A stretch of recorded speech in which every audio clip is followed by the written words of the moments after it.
ಇವತ್ತಿನ ರೆಸಿಪಿ ಕಡಾಯಿ ಪನ್ನೀರ್. ಎಲ್ರಿಗೂ ನಮಸ್ಕಾರ, welcome back to my channel. Kadai paneer ತಿನ್ನೋದಕ್ಕೆ ರೆಸ್ಟೋರೆಂಟ್ಗೆ ಹೋಗಬೇಕಾಗಿಲ್ಲ. ಮನೆಯಲ್ಲಿ ಅದೇ ರೀತಿ ಅಂದರೆ ರೆಸ್ಟೋರೆಂಟ್ನಲ್ಲೇ ಯಾವ ರೀತಿ ಮಾಡ್ತಾರೆ ಅದೇ ರುಚಿನಲ್ಲಿ ಸುಲಭವಾಗಿ ಮಾಡ್ಕೊಳ್ಬಹುದು. ಪೂರಿ, ಪರೋಟ, ಚಪಾತಿ, ರೋಟಿ, ನಾನ್ ಎಲ್ಲದಕ್ಕೂ ಕೂಡ ಈ ಕಡಾಯಿ ಪನ್ನೀರ್ ಬೆಸ್ಟ್ ಕಾಂಬಿನೇಷನ್. ಹಾಗಾದರೆ ಬನ್ನಿ ಯಾವ ರೀತಿ ಮಾಡೋದಂತ ನೋಡೋಣ. ಮೊದಲಿಗೆ ಇಲ್ಲಿ ಒಂದು ಮಿಕ್ಸಿ ಜಾರಿಗೆ 2 ಹಣ್ಣಾಗಿರುವಂತಹ ಟೊಮೊಟೊ ಹಣ್ಣುಗಳನ್ನ ಸೇರಿಸಿದ್ದೀನಿ. 4ರಿಂದ 5 ಗೋಡಂಬಿನ ಸೇರಿಸಿ ಸ್ವಲ್ಪ ನೀರನ್ನು ಸೇರಿಸಿ ಈ ರೀತಿ ನೈಸ್ ಪೇಸ್ಟ್ ಮಾಡಿ ಎತ್ತಿಟ್ಕೊಳ್ಬೇಕು. ಈ ಕಡಾಯಿ ಪನ್ನೀರ್ಗೆ ಒಂದು ಮಸಾಲ ಪೌಡರ್ನ ರೆಡಿ ಮಾಡ್ಕೊಳ್ಳೋಣ. ಇದಕ್ಕೆ ಮುಖ್ಯವಾದಂತಹ ಪೌಡರ್. ಇಲ್ಲಿ ಒಂದು ಪ್ಯಾನ್ ಇಟ್ಕೊಂಡು 2 ಸ್ಪೂನಷ್ಟು ಧನಿಯಾ, 1 ಸ್ಪೂನಷ್ಟು ಜೀರಿಗೆ, 1 ಸ್ಪೂನಷ್ಟು ಕಾಳುಮೆಣಸು, ಅರ್ಧ ಸ್ಪೂನಷ್ಟು ಸೋಂಪು, 3 ಗುಂಟೂರು ಮೆಣಸಿನ್ಕಾಯಿ, 1 ಬ್ಯಾಡಗಿ ಮೆಣಸಿನ್ಕಾಯಿನ ಸೇರಿಸಿ ಲೋ ಫ್ಲೇಮ್ನಲ್ಲಿ ಇದನ್ನು ಡ್ರೈ ರೋಸ್ಟ್ ಮಾಡ್ಕೊಳ್ಬೇಕು. ಹೈ ಫ್ಲೇಮ್ನಲ್ಲಾಗಲಿ ಅಥವಾ ಮೀಡಿಯಮ್ ಫ್ಲೇಮ್ನಲ್ಲಾಗಲಿ ಇಟ್ಕೊಂಡು ಸೀಸಬಾರ್ದು. ಲೋ ಫ್ಲೇಮ್ನಲ್ಲಿ ಇಟ್ಕೊಂಡು ಫ್ರೈ ಆಗಿದ ಮೇಲೆ ಗ್ಯಾಸ್ ಫ್ಲೇಮ್ನ ಆಫ್ ಮಾಡಿ ಪೂರ್ತಿಯಾಗಿ ತಣ್ಣಗಾದ್ಮೇಲೆ ಈ ರೀತಿ ತರ್ತರಿಯಾಗಿ ಪೌಡರ್ನ ಮಾಡಿಕೊಂಡು ಎತ್ತಿಟ್ಕೊಳ್ಬೇಕು. ಅದೇ ಪ್ಯಾನಿಗೆ 3 ಸ್ಪೂನಷ್ಟು ಎಣ್ಣೆನ ಸೇರಿಸ್ಕೊಂಡಿದ್ದೀನಿ. ಎಣ್ಣೆ ಬಿಸಿ ಆದಮೇಲೆ ಒಂದು ಮೀಡಿಯಮ್ ಸೈಜ್ ಈರುಳ್ಳಿನ ಈ ರೀತಿ ಕ್ಯೂಬ್ಸ್ರಾಗಿ ಕಟ್ ಮಾಡಿ ಬಿಡಿಸಿ ಸೇರಿಸಿದ್ದೀನಿ. ಒಂದು ಮೀಡಿಯಮ್ ಸೈಜ್ ಕ್ಯಾಪ್ಸಿಕಮ್ನು ಕೂಡ ಕ್ಯೂಬ್ಸ್ ರೀತಿ ಕಟ್ ಮಾಡಿ ಇದನ್ನು ಲೋ ಟು ಮೀಡಿಯಮ್ ಫ್ಲೇಮ್ನಲ್ಲೇ ಸಾಫ್ಟ್ ಆಗೋವರೆಗೂ ಈ ರೀತಿಯಾಗಿ ಫ್ರೈ ಮಾಡ್ಕೊಳ್ಬೇಕು. ಈ ರೀತಿ ಸಾಫ್ಟಾಗಿ ಫ್ರೈ ಮಾಡಿಕೊಂಡು ಒಂದು ಪ್ಲೇಟ್ಗೆ ಎತ್ತಿಟ್ಕೊಳ್ಳೋಣ. ಈ ರೀತಿ ಫ್ರೈ ಮಾಡಿಕೊಂಡು ಹಾಕೊಳ್ಳೋದ್ರಿಂದ ಕಡಾಯಿ ಪನ್ನೀರ್ ರುಚಿ ತುಂಬಾ ಚೆನ್ನಾಗಿ ಬರುತ್ತೆ.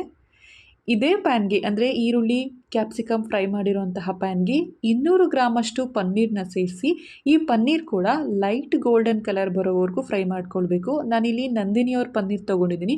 ನಿಮಗೆ ಯಾವ ಬ್ರ್ಯಾಂಡ್ ಇಷ್ಟ ಆಗುತ್ತೆ ಆ ಬ್ರ್ಯಾಂಡ್ ಪನ್ನೀರನ್ನ ತೊಗೊಂಡು ನೀವು ಮಾಡ್ಕೊಳ್ಬಹುದು. ಇದೆಲ್ಲ ಚೆನ್ನಾಗಿ ಫ್ರೈ ಆದಮೇಲೆ ಇದನ್ನು ಕೂಡ ಒಂದು ಪ್ಲೇಟ್ಗೆ ಎತ್ತಿಟ್ಕೊಳ್ಳೋಣ.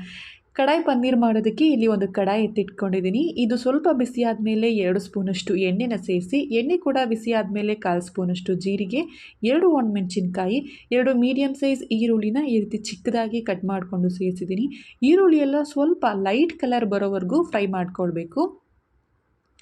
ಈ ರೀತಿಯಾಗಿ ಚೆನ್ನಾಗಿ ಈರುಳ್ಳಿ ಫ್ರೈ ಆಗಿದ ಮೇಲೆ 1 ಸ್ಪೂನಷ್ಟು ಹಸಿ ಶುಂಠಿ ಬೆಳ್ಳುಳ್ಳಿ ಪೇಸ್ಟನ್ನು ಹಾಕಿ ಇದರಲ್ಲಿರುವಂತಹ ಹಸಿ ಅಂಶ ಅಥವಾ ರಾ ಸ್ಮೆಲ್ಲೆಲ್ಲ ಹೋಗೋವರೆಗೂ ಎಣ್ಣೆನಲ್ಲೇ ಈರುಳ್ಳಿ ಜೊತೆಗೆ ಇದನ್ನು ಫ್ರೈ ಮಾಡ್ಕೊಳ್ಬೇಕು.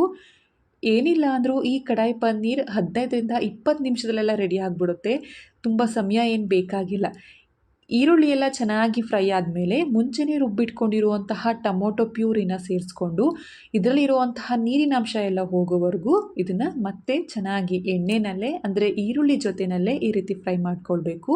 ಇದರಲ್ಲಿರುವಂಥ ಹಸಿ ಅಂಶ ಎಲ್ಲ ಹೋಗಬೇಕು ಅಲ್ಲಿವರೆಗೂ ಫ್ರೈ ಮಾಡಿ ರುಚಿಗೆ ತಕ್ಕಷ್ಟು ಉಪ್ಪನ್ನು ಸೇರಿಸಿ 1/4 ಸ್ಪೂನಷ್ಟು ಅರಿಶಿನ ಪುಡಿ, ಅರ್ಧ ಸ್ಪೂನಷ್ಟು ಧನಿಯಾ ಪುಡಿ, 1 ಸ್ಪೂನಷ್ಟು ಅಚ್ಕಾರದ ಪುಡಿನ ಸೇರಿಸ್ಕೊಳ್ತಿದ್ದೀನಿ. ಇದು ಮೀಡಿಯಮ್ ಖಾರ ಆಗಿರುತ್ತೆ.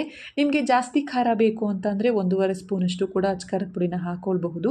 ಮಸಾಲೆಗಳನ್ನೆಲ್ಲ ಸೇರಿಸಿ ಮೀಡಿಯಮ್ ಫ್ಲೇಮ್ನಲ್ಲಿ ಇದನ್ನು ಚೆನ್ನಾಗಿ ಫ್ರೈ ಮಾಡ್ಕೊಳ್ಬೇಕು. ಈ ರೀತಿ ಈ ಗ್ರೇವಿ ಅಂದರೆ ನಾವು ಟೊಮೊಟೊ ಹಾಕಿದ್ವಲ್ವ, ಈ ಗ್ರೇವಿ ಏನಿದೆ ಎಣ್ಣೆ ಬಿಡಬೇಕು ಈ ರೀತಿ ಸೈಡಲ್ಲೆಲ್ಲ. ಅಲ್ಲಿವರೆಗೂ ಫ್ರೈ ಮಾಡಿಟ್ಕೊಂಡಿರುವಂತಹ ಈರುಳ್ಳಿ, ಕ್ಯಾಪ್ಸಿಕಮ್ ಹಾಗೆ ಪನ್ನೀರ್ನು ಕೂಡ ಸೇರಿಸಿ ಮತ್ತೊಮ್ಮೆ ಇದನ್ನು ಚೆನ್ನಾಗಿ ಮಿಕ್ಸ್ ಮಾಡ್ಕೊಳ್ಳೋಣ. ಇದ್ರ ಜೊತೆಗೇ 2 ಸ್ಪೂನಷ್ಟು ನಾನಿಲ್ಲಿ ಕಡಾಯಿ ಮಸಾಲ ಪೌಡರ್ ಮುಂಚೆನೇ ರೆಡಿ ಮಾಡಿಟ್ಕೊಂಡಿರುವಂತಹ ಕಡಾಯಿ ಮಸಾಲ ಪೌಡರ್ನ ಸೇರಿಸಿ ಇದನ್ನು ಚೆನ್ನಾಗಿ ಮಿಕ್ಸ್ ಮಾಡ್ಕೊಳ್ಬೇಕು. ಇಲ್ಲಿ ನಾನು ಒಂದು ಚಿಕ್ಕ ಗ್ಲಾಸ್ ಅಳತೆನಲ್ಲೇ ಅಂದರೆ ಒಂದು ಅರ್ಧ ಕಪ್ಪಷ್ಟು ನೀರನ್ನು ಸೇರಿಸ್ಕೊಳ್ತಿದ್ದೀನಿ. ಜಾಸ್ತಿ ನೀರು ಹಾಕೊಳ್ಳೋದಕ್ಕೆ ಹೋಗ್ಬಿಡಿ, ತೆಳ್ಳಗೆ ಮಾಡ್ಕೊಳ್ಳೋದಕ್ಕೆ ಹೋಗ್ಬಿಡಿ. ಸ್ವಲ್ಪ ನೀರನ್ನು ಸೇರಿಸಿ ನೋಡಿಕೊಂಡು ನಿಮಗೆ ಕನ್ಸಿಸ್ಟೆನ್ಸಿ ನೀರನ್ನು ಸೇರಿಸ್ಕೊಳ್ಬಹುದು. ನಾನಿಲ್ಲಿ 1 ಗ್ಲಾಸ್ ಅಳತೆ ತೊಗೊಂಡು ಚಿಕ್ಕ ಗ್ಲಾಸ್ ಅಳತೆನಲ್ಲಿ 1 ಗ್ಲಾಸಷ್ಟು ನೀರನ್ನು ಸೇರಿಸಿ ಈ ರೀತಿ ಚೆನ್ನಾಗಿ ಮಿಕ್ಸ್ ಮಾಡ್ಕೊಳ್ತಿದ್ದೀನಿ. ಈ ಕನ್ಸಿಸ್ಟೆನ್ಸಿನಲ್ಲಿರಲಿ ಗ್ರೇವಿ. ತುಂಬ ತೆಳು ಮಾಡೋದಕ್ಕೆ ಹೋಗ್ಬಿಡಿ, ಸಾಂಬಾರು ರೀತಿ ಹಾಗೆ ಗಟ್ಟಿಯಾಗೂ ಇರಬಾರ್ದು. ಕುದ ಮೇಲೆ ಸ್ವಲ್ಪ ಗಟ್ಟಿ ಆಗುತ್ತೆ. ಉಪ್ಪನ್ನು ಸೇರಿಸ್ಕೊಂಡಿದ್ದೀನಿ. ಉಪ್ಪು ಬೇಕು ಅನ್ನಿಸ್ತು, ನೀವು ನೋಡ್ಕೊಂಡು ಹಾಕ್ಕೊಳ್ಳಿ. ನಿಮಗೆ ಖಾರ ಏನಾದರೂ ಬೇಕಿದ್ರೆ ಈ ಸಮಯದಲ್ಲಿ ನೋಡಿ ಸೇರಿಸ್ಕೊಳ್ಬಹುದು. ಚೆನ್ನಾಗಿ ಕುದಿಬೇಕು. ಇದು ಜಾಸ್ತಿ ಹೊತ್ತು ಬೇಕಾಗಿಲ್ಲ. ಮೀಡಿಯಮ್ ಫ್ಲೇಮ್ನಲ್ಲಿ ಒಂದು 4ರಿಂದ 5 ನಿಮಿಷ ಸಾಕಾಗುತ್ತೆ.